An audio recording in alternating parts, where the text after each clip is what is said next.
This week we're going to be talking about Samsung Galaxy S, We're going to talk about the new Twisted Metal game. and we're also going to be touching on, obviously, the iPhone 4 launch. But before we get into all that, no. No, let's get right into that, yeah. Just go straight into it. There's no reason not to. We were going to go back and fix it again, weren't we? Yeah. All right, so the Samsung Galaxy S, it's not available in the US right now. I picked this up from the UK. Through his sources. Yeah, through his UK shop. With an internet connection. Yeah, I got it. I was pretty excited about it. I saw it 2 months ago. Many moons. And I had another phone that I bought a year ago, and I was like, I'm not going to buy another phone. Yeah, I remember the saga. It took a long time to get that phone, too. It did. It was just like delayed, and you were pulling your hair out. Yeah, it wasn't fun. And then, I don't know, Symbian is just a dying thing. Actually, it is a dying thing. Nokia announced today that they're pulling Symbian after the Nokia X8, the new phone that's coming out. They're ditching Symbian, and they're going Migo. Migo, which is Maimo. Maimo was their N900 build. Yeah, but Migo is Nokia and Intel teaming together. Ooh, well, that's got a chance, doesn't it? Yeah, it's got something. Whatever Intel's small chip is. Intel is, I mean, ARM is just basically the entire mobile market. It's true. In Intel chips, I mean, their Atom thing, they're getting it smaller. They're starting into that whole system on a chip thing. Yeah, as they ought to. Yeah, so they have. It's the future. There's too many embedded devices not to. Yeah, they have their new Pine Trail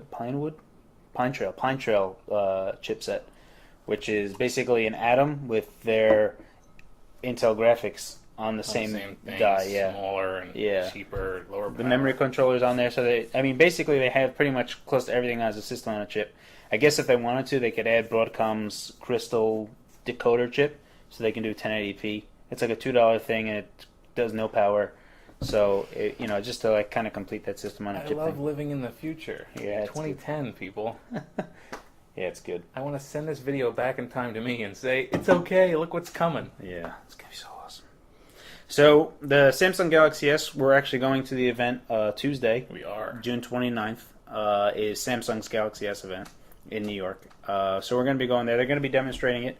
So far, the only things that I know it's going to be on, definitely T-Mobile, AT&T, and Sprint. I haven't heard anything from Verizon, though, but there's a guy on Howard's forums who supposedly has an in with Verizon and said that Verizon's going to get it, too.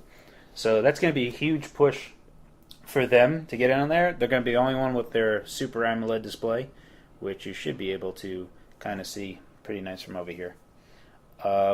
It's a beautiful display. You have a lot of it has a lot of benefits over LCD. I'm going to do a review separately of this. Hopefully I can get it done this weekend. You can see that, but we'll touch on some of the ancillary external things, not just the phone, but more about Samsung pushing really, really goddamn hard into the U.S. with this guy and 110 countries in total. So yeah, Samsung's coming out. They have the Galaxy S Pro for Sprint. I don't know if they're going to have this model for Sprint. The model for AT&T kind of looks like a BlackBerry Storm. Instead of like the home button and the two buttons, this very iPhone-looking thing, even the chrome bezel, it looks completely different on AT&T. Probably, like AT&T are like, what is that? So AT&T is going to have the Captivate. They call it the Captivate. And Sprint, it's called the Samsung Galaxy S Pro. Oh, yeah, the different brand names. Ugh, yeah. I hate that. It's confusing to us, the consumer. The Galaxy S Pro has flip-out game control. No, you wish. Flip-out game controls. Yeah, slide-out keyboard, which is nice. T-Mobile is getting it. They're calling it the SGH 597. Well, that's, clear cut. Yeah, I think it looks just like this, though. Fantastic marketing on that one. Yeah, they go a little bit crazy. And then Verizon may get this, I don't know, but Verizon just launched their Droid X. It's a 4.3-inch monster, basically to compete with the Sprint's Evo 4G. So that's Samsung's Galaxy S. We're going to be going to the event this Tuesday. We should have pictures. I'm probably going to be taking pictures on my Samsung Galaxy S. That might open a wormhole if you do that. You're going to walk up, you're going to be holding one, and they're like, onto Twisted Metal. Twisted Metal. This is first off, Twisted Metal is iconic series. It started in 1995, thereabouts, 1990s. Twisted Metal started the whole automotive combat, vehicular combat craze. Twisted Metal 2 still considered the apex of the series. Yeah. Let me tell you, it was created by this guy David Jaffe and Scott Campbell. Both of them are still involved with the newest one, which is just called Twisted Metal again. We'll get into that in a minute. But you got to see the list of developers that worked on it. It was 989, its first single track, then 989, then Incognito, and now Play Eat Sleep Play. Eat Sleep Play, right? Whatever. The important thing is it's a fantastic game series. It's again like Sweet Tooth, for crying out loud. In the early days of PlayStation, they couldn't really settle on whether or not they wanted to have a mascot.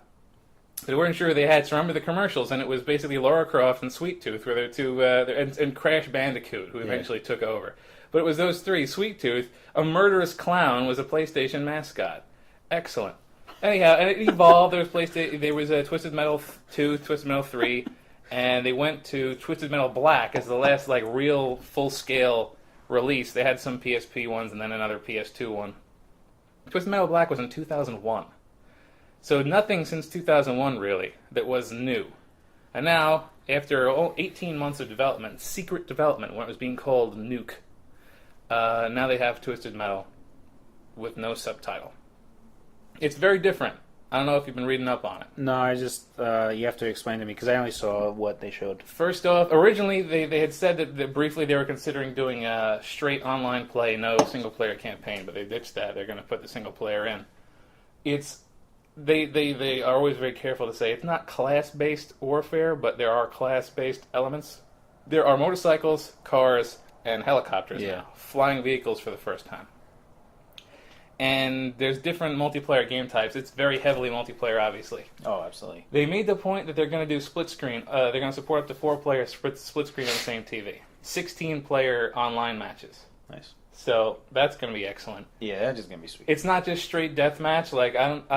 Again, Twisted Metal 2 is really where I stopped. I have played the entire series, and they're all pretty good. 3 and 4 were meh. But mostly it's just deathmatch when you're doing multiplayer. You're just trying to blow up the other vehicles. In this case, there's like a capture the flag type one called Nuke, where you try to blow up the opposing team's statue by launching it's whatever, capture the flag. The point is, when you launch the nuke at the statue, you have an opportunity to intercept it, which is where the flying vehicles can come in. All the different vehicles are going to have 2 attacks. They're going to have a straight deathmatch style high damage attack, and they're going to have a more of a class-based utility attack. Like some of them are going to have guided missiles to go through the air and try to take things down.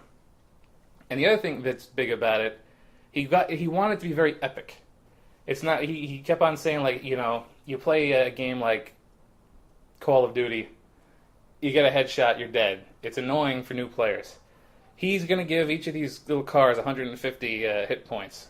You're going to be in there for 2 minutes, no matter what. Everything about this is epic. You're going to be doing 5-minute chases across town on one guy. The last thing I guess we're going to touch on is the iPhone 4 launch. There's a couple of things. It just amazes me. There was one of our coworkers. He basically tried going there, going there to pick one up, and decided against it because the line for the Apple Store in New York wrapped around the block and then started on the next block and started wrapping around that block. So he decided not to do that. They have a few things. The yellow spots, honestly, not so much an issue because you could see that that's almost like an RMA thing. Yeah, you can see that almost immediately on the phone. The one problem that both of them experienced was the reception problem, and it's basically it's not people making it up. It's just reproducible. So far, the one excuse that I heard so far was don't hold it like this. Again, you're holding it wrong. Telling someone that they're holding their phone wrong is not a solution. It's not a solution. Ideally, as a designer, you shouldn't have to educate your user. You want to design an intuitive product, and a product that will fail if held incorrectly is unintuitive.